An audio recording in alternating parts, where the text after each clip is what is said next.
part of that 1%. 0500 288 291. I'm joined by Jane Kelsey-Fry, contributing editor to the New Internationalist magazine, and Mark Littlewood, the Director General of the Institute of Economic Affairs. Shall I kick off with Mark? I think I will. Hi, Mark. Good afternoon to you. Good afternoon, Vanessa. So the situation, we've just spelled it out. 62 people have as much wealth as the poorest half of the global population. Does that make you feel like jubilating, or do you feel wretched about it? Neither, really. I mean, these numbers are great at generating headlines. I'm not quite sure I fully approve of the way that Oxfam have measured them. I mean, on their statistics, 10% of the poorest people on the Global Wealth Index are actually in North America because they might have debts, having, say, left Harvard Law School, for example. It's difficult to feel sympathy for them. You see, the real thing we should be measuring is how can we get people's incomes up? It might be if you're a Harvard Law graduate, you're desperately in debt at the moment, but what can we actually do to make sure that those people right at the bottom have good and improving income streams into the future? And the real success story there has not been a sort of suggestion that we should confiscate Bill Gates or Mark Zuckerberg's assets and nationalise Microsoft and give it to the government of Lesotho, for example. What we really need, and where we've been really successful in cutting down on absolute poverty over the last 25 years, which has plummeted, absolutely plummeted, has been opening up markets to free trade and capitalism. That has done more to alleviate human poverty than anything else. Slightly snickering, I think, in the corner. I'm not quite sure what expression is on his face, even though he's right in front of me. It's Jamie Kelsey-Fry. Jamie, what was that expression on your face? What was your reaction to that? Well, there's a really brilliant story to be talking about, and I don't agree that it's just to be grabbing headlines. But what may have been construed as a snicker there, Vanessa, was that poverty, inequality has been improved. Equality has been improved.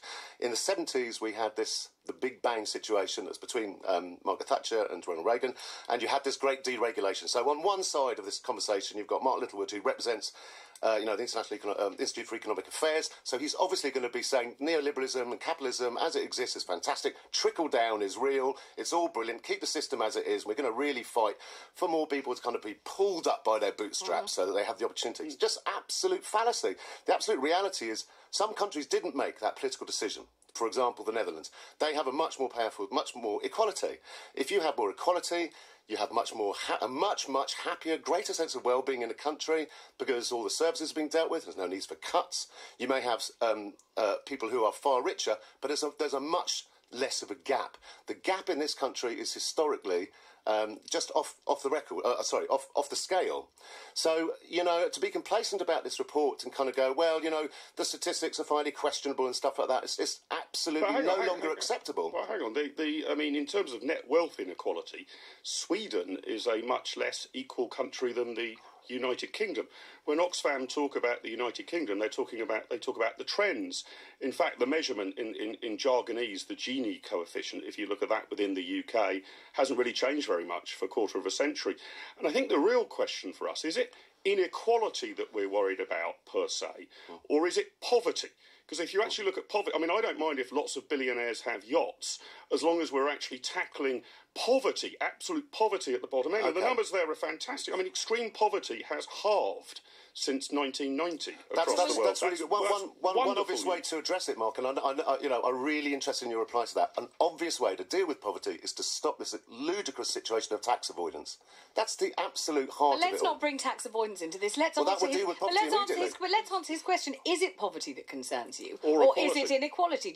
Are you perturbed by some people having more than others? Or do you think as long as there's a kind of reasonable level, reasonable standard of living across the board, and we do get rid of poverty, which he says we've already started to do very effectively, then are you perfectly happy for some people to have billions and some people not? I'm absolutely not one of those sort of froth-mouth lefties going, no one should be rich at all. But I do think, when you had that great campaign in 2005, Mark, I know that you were very much involved with that, Make Poverty History during the G8, it should have been Make Extreme Wealth History. It's extreme wealth that's causing the greater problems. For us to have these handful of high net worth earners, for that to happen, people are suffering inordinately. Look at this country. You're saying that, we've dealt with poverty and net worth, but the fact is that, we've got 500,000 people on food banks. We've got people, I'm a teacher, we've got people coming into schools, young people coming to schools because they can't eat. You've got single mothers going either choose between heating and eating. It's unacceptable. But if you have someone like Mark Zuckerberg, for example, and of course there are very few people like him, they're only 62 and you can fit them on a bus, so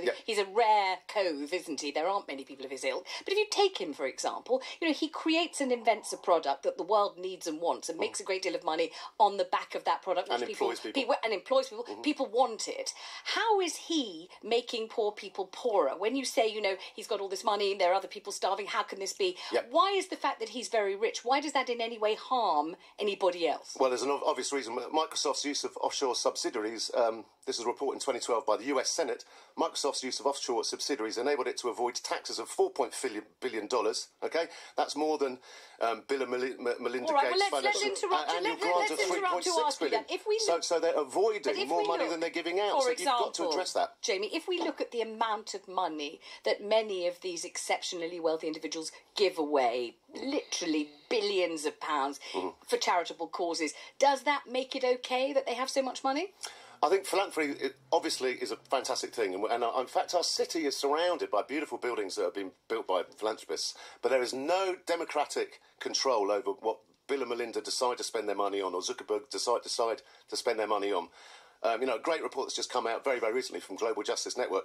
They're actually showing that there's a very severe amount of damage that's being done by such undemocratic control of ladling out billions here and there to organisations or campaigns or charities that they think is important to them. There's no democratic control. To be honest, it should be the right of the people who are being helped Mark, to decide. If very wealthy people give away enormous amounts of money to philanthropic causes, does that make it okay? Does that redress the balance in some way? I think it's okay anyway. I welcome people who get colossally rich giving away large amounts of money, and they tend to do so. Gates and Zuckerberg are richer, beyond their wildest dreams. They couldn't spend all the money on themselves and their families between now and the end of their lives if they wanted to. But we've got to get away from this idea that, if you like, Rwanda and Lesotho are poor because Bill Gates and Mark Zuckerberg are rich. It is none of the evidence over the past few decades where we have not made poverty history, but my oh my, we've made a good start on it. None of the evidence suggests that sort of huge heavy-handed taxation or nationalising the assets of Facebook or Microsoft would in any way help lift the bottom people out of poverty. What has been the great success in starting to get absolute poverty dealt with in places like China and India has not been to stop Bill Gates deploying his money in a tax-efficient way. It has been the introduction of free markets and property rights. Has it gone far enough? No. But the success story has been fantastic. We need more countries. It's not a success story at all. You're doing your job because you're working for the Institute of Economic Affairs. You won't disclose who your funders are. We know that tobacco is one of your main funders. You're simply doing your job. You're shoring up a murderous economic system called neoliberalism. That's your job, Mark. That's your job. Neoliberalism, if you want to call it that, free trade, free markets opening up, we have cut extreme poverty by half across the world since 1990. OK, there's still half to go. But what has led to that perhaps modest success over the past 25 years? Why are now only half as many people in extreme poverty? That has not been thanks to the World Bank or the Department for International Development. That has been thanks to free markets and property rights beginning to emerge in areas of the world where we didn't previously have them. China and India have a lot further to go, but the real success story has been that. It has not been international aid that has solved this. Thank you very much to both of you. Jamie, thank you. Thanks to Jamie Kelsey-Fry, Mark Littlewood, and of course we'd like to hear from you. The richest 62 people in the world have as much wealth as the poorest half of the global population.